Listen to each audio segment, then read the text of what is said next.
خب اعوذ باللہ من الشیطان الرجیم بسم اللہ الرحمن الرحیم الحمد للہ رب العالمین وصلی اللہ علی محمد وآلہ الطاہرین.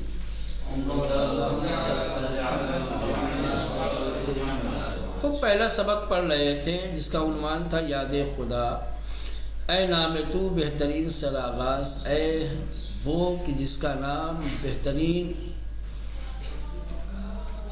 سرآغاز ہے. سرآغاز کا مطلب جس سے کسی چیز کی ابتدا کی جا سکے. بے نام تو نام کے کنم باز، تیرے نام کے بغیر کتاب کس طریقے سے کھولوں. نامے سے مراد کتاب. اے یاد تو مونس رمانم، اے وہ کہ تیری یاد میری روح اور میری جان کی مونس و ہمدم ہے. جس نام تو نیس بر زبانم، تیرے نام کے علاوہ میری زبان پر کسی اور کا نام نہیں ہے. اے مقصد ہمت بلندہ، اے بلند ہمت اور بلند حوصلہ رکھنے والوں کے منزل مقصود. مقصود دل نیاز مندان، ضرورت مندوں کے دل کی طلب اور مقصود. صاحب توئی ان دیگر غلامند، حقیقی مالک اور صاحب تو ہے، دوسرے لوگ تو غلام ہیں. سلطان توئی ان دیگر قدامند، بادشاہ تو ہے، یہ دوسرے لوگ کون ہیں. از آتش ظلم و دود مظلوم، ظلم کی آگ سے اور مظلوم کے دھوئیں سے. احوال ہمیں تو راست معلوم، سب کے احوال کو اچھی طریقے سے تو ہی جانتا ہے، تجھے ہی معلوم ہے. ہم قصے نانمودے دانی، یعنی کہ جو قصہ بیان نہیں کیا گیا اسے بھی تو جانتا ہے. ہم نام نانوشت خوانی، جو خط نہیں لکھا گیا اسے بھی تو پڑھ لیتا ہے. از خان تو بانعیم تر چیز، تیرے دسترخوان سے زیادہ نعمتوں والا دسترخوان یا دوسری چیز کیا ہے. از خان تو، خان یعنی یہ دسترخوان. از خان تو بانعیم تر چیز، تیرے دسترخوان سے زیادہ نعمتوں والا کیا ہے. بس حضرت تو کریم تر کیس، تجھ سے زیادہ کریم، تجھ سے زیادہ صاحب فضل کون ہے. گنج تو بے بذل کم نیاید، وز گنج کس ان کرم نیاید. گنج تو، گنج یعنی خزانہ، بذل یعنی بخشش کرنا، عطا کرنا، ٹھیک مولانا، نوازنا. گنج تو بے بذل کم نیاید، تیرا خزانہ عطا اور بخشش سے کم ہونے والا نہیں ہے.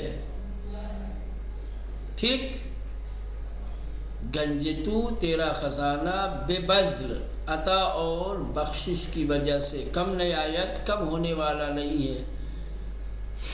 وز گنج کس ان کرم نیاید، اور کسی اور کے خزانے سے یہ کرم اور یہ بخشش ہونے والی نہیں ہے. تیرے پاس جو خزانہ ہے وہ عطا اور بخشش سے کم نہیں ہوتا، اور دوسرے لوگ جن کے پاس خزانہ ہے ان سے عطا اور بخشش نہیں ہوتی. ٹھیک. وز گنج کس، کسی اور کے خزانے سے، ان کرم نیاید، یہ بخشش یہ کرم نہیں ہو سکتا. ٹھیک. اے عقل مرا کفایت است تو، جستن زمن و ہدایت است تو. اے عقل مرا کفایت است تو، اے میری عقل یہ تیرے لیے کافی ہے.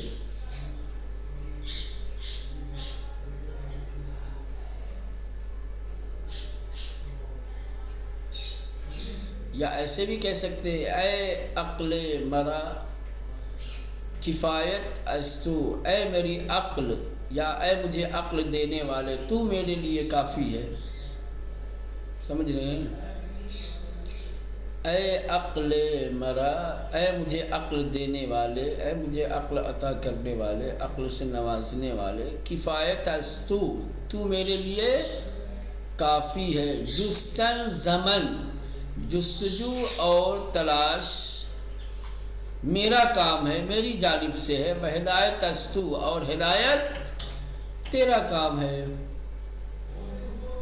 جستن تلاش کرنا، کوشش کرنا، ٹھیک بولا نا؟ جستن زمن یا ازمن یعنی کوشش اور تلاش میری طرف سے ہے، میرا کام ہے، میری ذمہ داری ہے، بہدایت اسو، اور ہدایت دینا تیرا کام ہے، اور ہدایت تیری طرف سے ہے۔ از ظلمت خود رہائیم دے، با نور خود آشنائیم دے۔ از ظلمت خود کی تاریکی سے، خود کے اندھیرے سے، خود کی یعنی میرے اندر جو ظلمت اور جو اندھیرا چھایا ہوا ہے، جو بھرا ہوا ہے، ہر طریقے کا نادانی کا اندھیرا اور ظلمت ہو، چاہے گناہوں کا، معصیت کا اندھیرا ہو، جس طریقے کے اندھیرے تصور کیے جا سکتے ہیں اور جو انسان کے اندر ہوتے ہیں، شاعر دعا کر رہا ہے خدا سے، اے ظلمت خود رہائیم دے۔ از ظلمت خود سے مراد اللہ نے یعنی میرے، از ظلمت خود، میرے اندر ظلمت سے، میرے اندر جو تاریکی ہے اس سے رہائیم دے، تو مجھے آزاد فرما، تو مجھے رہائی دے۔ بانور خود آشنائی جم دے، اپنے نور سے مجھے آشنا فرما، اپنے نور کا علم اور معرفت عطا کر۔ بانور خود، یہ دوسرا والا خود جائے گا، یا ایسے بھی کر سکتے، چلو نور اور اندھیرا فرض کر لو دونوں اسی کی طرف سے ہے، تو پہلے والے میں بھی خود کی نسبت اسی کی طرف دے سکتے ہیں، اپنی تاریکی سے، اپنے اندھیرے سے، ٹھیک۔ اور اگر اس کی طرف نسبت نہیں دینا تو یہ کہہ سکتے میرے اندر، ٹھیک ہے، مجھ میں جو تاریکی پائی جا رہی ہے، اس تاریکی سے، اس ظلمت، اس اندھیرے سے مجھے رہائی عطا کر، آزاد کر، یعنی اس تاریکی کو میرے وجود سے دور کر دے۔ وبانور خود آشنائی جم دے، اور اپنے نور کے ساتھ مجھے آشنا فرما، اپنے نور کا علم و معرفت مجھے عطا کر۔ ٹھیک، مشکل تو نہیں کوئی؟ حکیم نظامی گنجوی، قرن ششم ہجری قمری۔ حکیم نظامی گنجوی ایک بڑا شاعر گزرا ہے 6ٹھی صدی کا، قرن ششم یعنی 6ٹھی صدی کا، گزیدہ از دیباچہ مثنوی۔ خوب، مثنوی ایک کتاب ہے، دیباچہ مثنوی، اس سے انتخاب کیا گیا ہے ان اشعار کو۔ لیلا مجنون کی داستان ہے، اسی میں یہ اشعار ہے، وہاں سے لے کر کے یہاں پر دیا ہے، ٹھیک۔ اب آئیے، آشنائی دادن، شناساندن، آشنا کردن۔ ایک ہوتا ہے شناختن، پہچاننا، شناساندن، پہچانوانا، ٹھیک ہے مولانا، متعدی، ٹھیک۔ کہیں گے کہ من تورا می شناسم، میں تمہیں پہچانتا ہوں،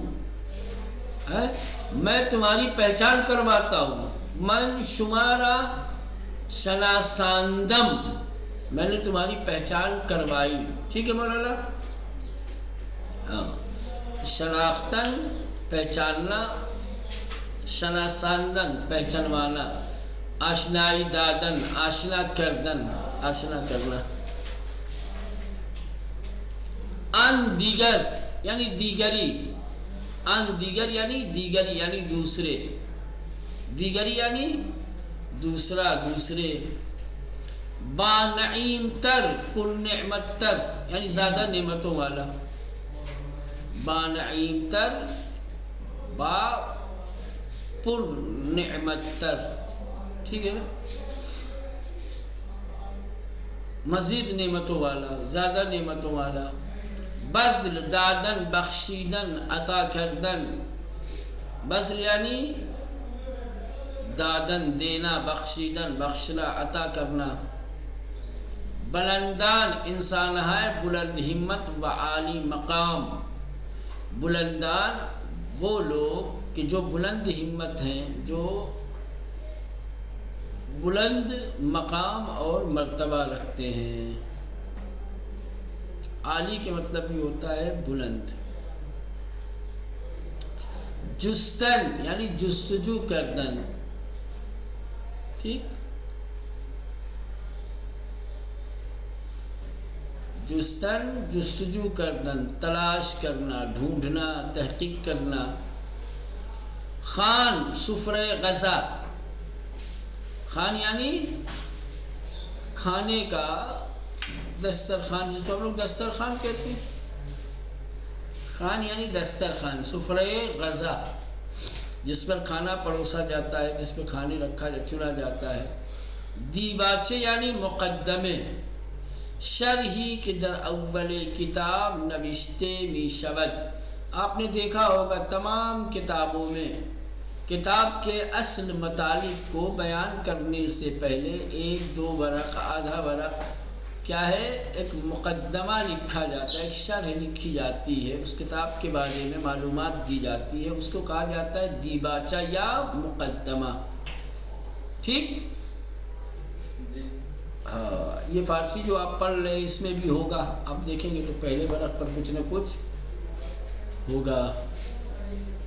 ٹھیک، اس کو الگ الگ چیز لوگ لکھتے ہیں، سمجھ رہے ہیں. اس کے لیے الگ الگ اصطلاحیں ہیں. کوئی مقدمہ لکھتا ہے، کوئی پیش لفظ لکھتا ہے، سمجھ رہے ہیں. کوئی دیباچہ لکھتا ہے، کوئی کچھ لکھتا ہے، کوئی کچھ لکھتا ہے. بہت ساری اصطلاحیں استعمال ہوتی ہیں اس کے لیے. ٹھیک، اور یہ تمام الفاظ اور کلمات جو استعمال کیے جاتے ہیں ابتدائی کتاب میں لکھی گئی تحریر کے لیے، اس کا مطلب یہ ہوتا ہے کہ اصل کتاب سے پہلے کتاب کے سلسلے میں جو شرح دی جاتی ہے اسی کو کہا جاتا ہے مقدمہ، دیباچہ، پیش لفظ، پیش گفتار وغیرہ وغیرہ. ٹھیک، چلیں. رمان یعنی روح جان. رمان یعنی روح جان. البتہ ایک روان کے معنی جو چیز جاری ہوتی ہے، جو چیز بہنے والی ہوتی ہے، اس کو بھی فارسی میں کیا کہتے ہیں؟ روان بولتے ہیں. سمجھ رہے ہیں. یہ جو روح کے معنی میں روان ہے یہ زیادہ تر اشعار میں استعمال ہوتا ہے، اور وہ روان جو بہنے والا ہے وہ نثر میں زیادہ استعمال ہوتا ہے. اس کا کہ من امروز ان قدر باران بارید کی آب روئے زمین روان شد. آج اس قدر بارش ہوئی کہ پانی زمین پہ بہنے لگا، جاری ہو گیا. آب روان را نہ توان کثیف کرد یا نجس کرد. بہتے ہوئے پانی کو گندا یا نجس نہیں کیا جا سکتا. چلو خوب کہیں گے ان دریاچے یا ان رودخانے آب روان دارد. ٹھیک. رہائی دادن. رہائی دادن یعنی نجات دینا.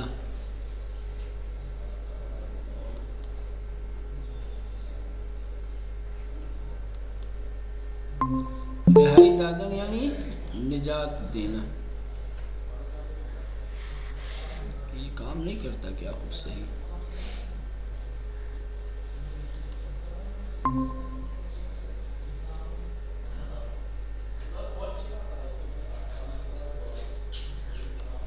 خوب رہائی دادن، نجات دادن. سراغاز. سراغاز یعنی آغاز، ابتدا. صاحب یعنی دارندے، رکھنے والا، مالک. ٹھیک.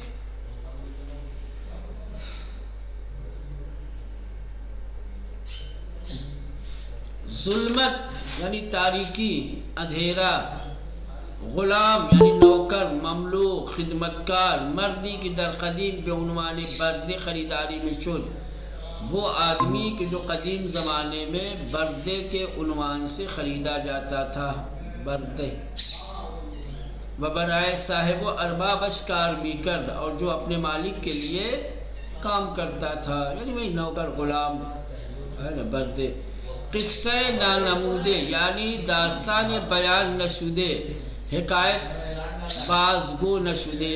قصہ نانموده یعنی ایسی داستان اور ایسی حکایت کہ جس کا ذکر نہ کیا گیا ہو. کفایت یعنی کافی بودن، بس بودن، شائستگی و لیاقت. کم نیایت یعنی کاہش نہ یابت، کم نہ شبت. ٹھیک. کم نیایت یعنی کاہش نہ یابت، کم نہ شبت، جو کم نہ ہو، جس میں کمی نہ آئے.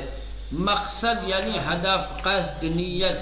مکانی کی رفتن بے انجا ہدف است، یعنی ایسی جگہ کہ جہاں انسان جانا چاہتا ہو، اس کو کہتے ہیں مقصد. مونس یعنی ہمدم، ہم نشین، ہم صحبت. ہمدم، ہم نشین، ایک ساتھ اٹھنے بیٹھنے والے، ایک دوسرے کے ہمدرد جس کو ہم لوگ کہتے ہیں، ایک دوسرے کا خیال کرنے والے، آپس میں بات چیت کرنے والے. مونس. ہمت یعنی ارادے و پشتکار قوی برائے رسیدن بے ہدف، مقصد تک پہنچنے کے لیے جس انسان کے اندر مستحکم ارادہ ہو، مضبوط ارادہ جو رکھتا ہو، اس کو کہتے ہیں ہمت. ٹھیک. ہمت یعنی ہدف تک پہنچنے کے لیے جو عزم و ارادہ کیا جاتا ہے، اس کو کہتے ہیں ہمت. ٹھیک. چلیں یہاں تک لینے دیکھیں.